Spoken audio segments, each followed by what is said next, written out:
This is a little demo on how I desolder and solder little components with hot air. First I'm going to show the unsoldering. I use quite some flux, then aim my hot air pencil to the component that I want to remove. I'm using high temperature. This is about 500 degrees that I'm using here. Just to take the component off. That goes very fast. And then placing a component back. The first thing I do is with a normal soldering iron refresh the two pads so that they have fresh solder. I use unleaded solder, so again quite a high temperature. Then I make the solder fluid or liquid with my hot air pencil, put the component back. In real life this goes better than I'm doing now on the video, because then I don't have a camera in front of my face.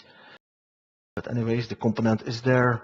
I'm reheating it so that it sets properly, and I'll also show you what the result looks like.